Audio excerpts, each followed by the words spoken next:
meeting on June 12th in Singapore. It went very well. It's really a get-to-know-you kind of a situation. Mike has spent 2 days doing this. We've gotten to know their people very well, and we will. You people are going to have to travel because you'll be in Singapore on June 12th. And I think it'll be a process. It's not, I never said it goes in one meeting. I think it's going to be a process. But the relationships are building. More now on President Trump saying the summit with Kim Jong-un is back on. Let's bring in Colin Reed. He's a columnist for the Boston Herald. He was campaign manager for former Senator Scott Brown's 2014 bid. It's great to have you here, Colin. And we just did a quick Google check, and we're kind of doing the timeline of this whole relationship between Kim Jong-un and President Trump. And we find that back in November, he called him a sick puppy and a short, fat guy and little rocket man. And even as late as January, they were going back and forth saying, you know, Trump saying, look, I've got a bigger button when talking about nuclear weapons here. And now the president comes out today and says the summit is on. And by June 12th, we could end the Korean War. And then who knows what happens beyond that? It's stunning. It is, Trace. And you know, the one thing I will say listening to that whole exchange with President Trump is he seemed really at ease talking to the press. It reminded me a lot of candidate Trump, where he'd be out there engaging with the press and on the news of the day. But as it relates to North Korea, I think most people here expect progress, not perfection. And I think a lot of people are going to buy the argument that President Trump and Secretary of State Pompeo made that this has been a long time in the making. This wasn't a problem that was created on President Trump's watch, and he's gotten it further along the way than anyone I think would have thought thus far. So I think most people, most everyday people tuning in, are going to give him credit for trying to move the ball along. Yeah, we've got some video playback coming up here, Colin, but I want to just get a quick reaction from you on the letter. The letter apparently wasn't read. Does it matter at all that the letter wasn't read? I don't know. Who knows what it says? I think there's a lot of things there could be a lot of hiccups along the way, like we saw last week, where it was abruptly canceled, the summit, and now it's back on. I think these are two unpredictable leaders who are negotiating with, and each have their own way of negotiating. So I wouldn't be surprised to see a few more bumps along the road before all is said and done. Yeah, there will be some bumps along the road, but knowing North Korea, knowing the history before this is all said and done, we've got the president on his way to Camp David, and reporters are asking him questions along the way. Let's play this out. Watch the president walking to the helicopter.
Yeah, our White House staff kind of advised us ahead of time. The president did not say anything to the media, but we wanted to give you kind of the opportunity to hear the questions that they had been asking him. You know, he's going to Camp David for the weekend. His wife, Melania, is not going with him. It's important because the president if you just joined us, just 37 minutes ago, held a pretty significant news conference where he did announce that, in fact, June 12th, the summit with North Korea is on in Singapore, and talked about what they hope to accomplish. He started out by saying that he actually looked at the letter and it was fascinating and interesting. He was teasing the media saying, wouldn't you love to see what's on it? Asking him, how much would you pay to see the letter? And then toward the end of the news conference, the president kind of acknowledged that, no, he didn't look at the letter. He didn't open the letter, and he said that there'll be time for him to open the letter in good time. But the bottom line here is that, in fact, the June 12th summit is on in Singapore. Do we still have Colin Reed I'm here. Us? Is he still standing by? Colin, so you saw the president. He's going to Camp David. And the question now becomes, you know, it's high speed. We've got 11 days. This thing is on. We need to get moving. Right. And one of the things that will be interesting to watch is the reaction that comes in from Democratic lawmakers, who I don't think will know what to make of this, because I think all Americans want this thing to go well. This is foreign policy used to be an issue where we kind of came together, but I don't know if they'll be able to say nice things about President Trump, given how angry their base is at him and where they are politically. So it'll be curious to see how politicians on both sides of the aisle, frankly, react to this news. Yeah, for the people who hate the president, it's a tough day with the unemployment rate down at the lowest point in 50 years. And I'm not saying the president gets all the credit for that. It's just one of those things that because he's in office, he's the man in the chair at the point in time. And then with this North Korea thing, tough day for the people who do not like the president, because at some point you have to acknowledge that whether you agree with this Kim Jong-un meeting or not, you know, it's a step in the right direction, and it is a positive step for America. Colin. I agree, and I think that's something that we can all get behind. And look, President Trump, he's an outsider. He's not a politician. He doesn't come from any set sort of ideological background, so he has more room to negotiate than perhaps previous presidents would have, and that's going to free him up to do things that maybe a traditional Republican or Democrat may not like. So he's got more wiggle room because of his status as someone who doesn't come from politics. Yeah, and I think he was kind of intimating that exactly. Colin Reed, good of you to join us, sir. Thank you so much. The president was kind of intimating that, in fact, this could be a process, and it could take a long while, because he knows the history of North Korea. They could back out in 15 minutes. We, in the meantime, will have continuing coverage of the news on North Korea ahead. We'll take you back to the White House for a look at developments after that big meeting. And in 2 minutes, a look at the day's other headlines. Coming up.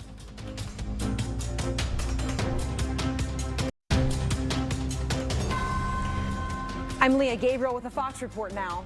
Police in Tennessee catching a suspected cop killer after a massive two-day manhunt. They say a trooper saw Stephen Wiggins near some woods, approached him, and then noticed he matched the description of the person they were looking for. The trooper arrested him without any problems. Cops say Wiggins killed a sheriff's deputy who was responding to a suspicious vehicle call. Meantime, heavy rain from Alberta is still causing problems. The first named storms of hurricane season bringing deadly flooding to Virginia. This drone video of Charlottesville officials, they say they recovered one body from the floodwaters. Another person is still missing. And an American Airlines employee driving a van off the 4th floor of a parking garage. This happened at Miami International Airport. The van appeared to land upside down. The airline released a statement saying the man who was driving was hurt but should be okay. The news continues right after this. We're going to make sure it's secure. We're going to make sure when this is over, it's over. It's not going to be starting up again. And they have a potential to be a great country. And I think South Korea is going to help a lot. Japan's going to help a lot. I think China's going to help a lot. More now on Fox Top Story. President Trump announcing he's heading to Singapore this month. In fact, in about 9 days to meet face-to-face with North Korean dictator Kim Jong-un, just 1 week after he canceled the summit. The Fox Business Network's Blake Berman is live for us at the White House. Blake. Hi there, Trace. Pretty complex issue, as we all know, but a pretty simple message from President Trump on this day to reporters. Pack your bags. Get ready to go to Singapore. The summit is on 11 days from now on June 12th. Pretty remarkable scene, what we just saw inside the Oval Office here at the White House today. The commander-in-chief sitting on one side of the Resolute desk, on the other side, the number 2, Kim Jong-un's right hand in North Korea, Kim Yong-chol, and the Secretary of State, Mike Pompeo. The president describing it as a getting-to-know-you kind of meeting. The president seemed very bullish, not only on the prospects of this happening 11 days from now on June 12th, but also where things stand in the process as a whole. Listen here to the president from a little while ago. I've never said it happens in one meeting. You're talking about years of hostility, years of problems, years of really hatred between so many different nations. But I think you're going to have a very positive result in the end.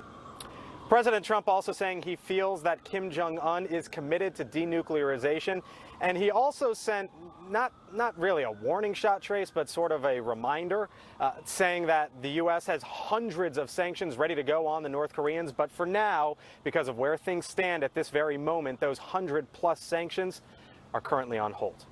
Trace? Yeah, and of course, the big reason, Blake, for this meeting was the letter, right? the letter Right. was being delivered. And President Trump said at first that the letter from Kim Jong-un was very interesting. And then later he said, yeah, it was interesting, but I didn't read it. That alone would be a major headline, and that was the major headline going into this. The number 2 from North Korea coming here to the White House, the highest profile meeting of a member of the North Korean government in 18 years coming here to the White House. And not only that, but also delivering a letter that was written from Kim Jong-un to President Trump. We were led to believe that this might only be an interaction that maybe lasted 5 minutes or so. It went 80 minutes inside the Oval Office. The president, as you said, at one point saying that it was an interesting letter, and then admitted that at least when he spoke to us at that point, he hadn't even read the thing. I haven't seen the letter yet. I purposely didn't open the letter. I haven't opened it. I didn't open it in front of the director. I said, would you want me to open it? He said, you can read it later. I may be in for a big surprise, folks. The president also said of the other letter, the one that came not too long ago, in which he canceled the summit at that point in time, at least. And the president saying essentially that is behind us for the moment. It just goes to show you, Trace, how far all of this has evolved. I was just thinking to myself, it is Friday. I'm not even sure I could tell you what happened here on Monday. What a week we have seen here, and it's not over yet. They say diplomacy moves at a glacial pace, Blake, but man, this thing has just been at breakneck speed. Blake Berman live for us on the North Lawn. Thank you, sir. Let's bring in John Bussey. He's the associate editor at the Wall Street Journal. He is also a Fox News contributor, and really it brings up a good point. What's in the letter? What if the letter, John Bussey, says something that the president does not like? Do we have to take 2 steps back, or is the letter just a formality and symbolism? Well, I think it's unlikely that he doesn't know what's in it. We have a story on WSJ.com right now that says people who are familiar with what's in the letter say it's fairly anodyne. It was pleasantries, I'm looking forward to seeing you, nothing that advanced the discussion of disarmament, no commitments, no new suggestions of concessions by North Korea. Yeah, and it's weird because you don't often see a lot of people go into the White House, right? And you don't really often see the president meet with somebody for 80 minutes and then walk them out of the White House. What does that tell you, the walkout? Does it just tell us that he wanted to address the media, and that was a kind of a good reason to walk the North Korean general out of the White House? Or what does that mean to you, John? Yeah, the pageantry matters, and it matters particularly in Asia. That was a walk from the White House to the car. That was partly for Asian consumption in North Korea, but also in Tokyo and in Seoul. There's concern throughout the world how these talks are going to progress. And at the end of the day, I think Trump wanted to come away with a bit of a political win for everybody. Certainly for North Korea, they just had their envoy feted at the White House. The president, as you point out, walked him all the way to the curb. So a lot of face was given to the North Koreans.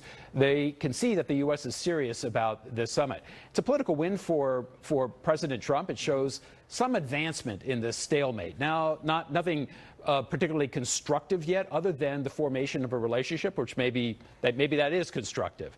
And then for the region, I was in Tokyo last month. It is subsumed, obsessed with what's going on in the relationship between the United States and North Korea. 2 nuclear powers, in the middle of which sit very vulnerable areas, South Korea and Japan. They're concerned that this advances as well. So they see the president doing all the right things from an Asian perspective to make sure that this summit at least begins. What happens there, what goes on at the summit, I mean, that's still very much of a dice roll. Yeah, and it was a big deal for Japan because if you recall, while he was firing off some of these test missiles, they were landing, on the shores of Japan, in the Sea of Japan, very close to the nation itself. So it was big for them. But I remember, John Bussey, maybe 6 months ago, doing these very detailed reports about checking the mileage from North Korea to Alaska, North Korea to the west coast of California, and how far it is, how far would the missile have to go, how far is it to Guam. And I want to play some sound from the president. Here's the language he was using about Kim Jong-un not that long ago. Listen. The United States has great strength and patience. But if it is forced to defend itself or its allies, we will have no choice but to totally destroy North Korea. Rocket Man is on a suicide mission for himself and for his regime. 9 months ago. Your thoughts today, John? Yes. So the U.S. has a security relationship with Japan. If it's attacked, the U.S. comes to the support of Japan. So that missile wouldn't necessarily have to get all the way to the United States. It would, as you point out, just have to hit an ally in the region. The bigger question here, though, is at the end of the day, North Korea's survival and the regime's survival depends upon having those weapons. It just seems a long reach to believe that they actually will denuclearize in the manner in which the United States expects. Yeah, and that is the $64,000 question. Is the definition of denuclearization seems to be different from North Korea's perspective, the United States perspective. John Bussey, always great to see you. Pleasure. Thank you, sir.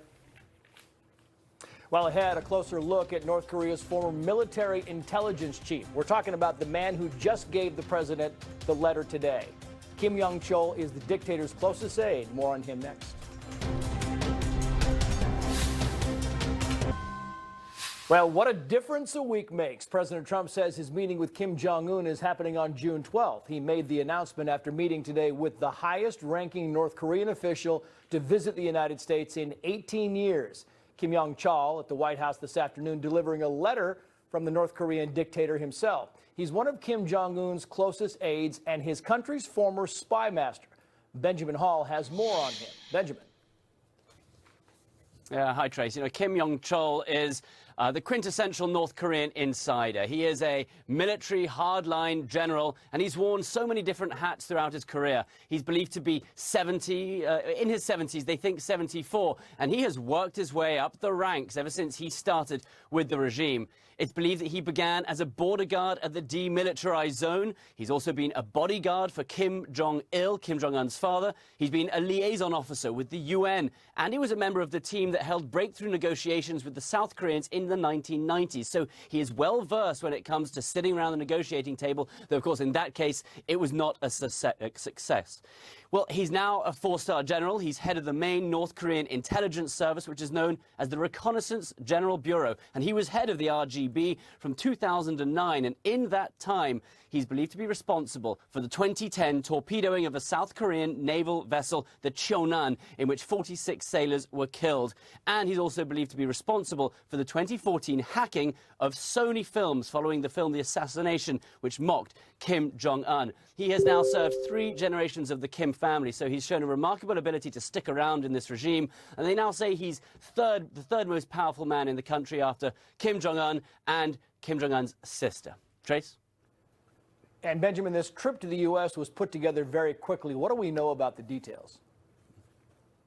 Yeah, very quick indeed. And in fact, Kim Yong-chol is sanctioned by the U.S., so they had to waive those sanctions at the last minute to allow him in. He flew into New York to start with, so it was unsure if he was going to even make it to D.C. But that did come about only yesterday. And, he's been at every major meeting that they've had, the two countries have had recently. Every major meeting with President Moon of South Korea. He was at the Olympics. So he really is the man that seems to be able to get things done. And there's no doubt that he will be there on the sidelines in Singapore.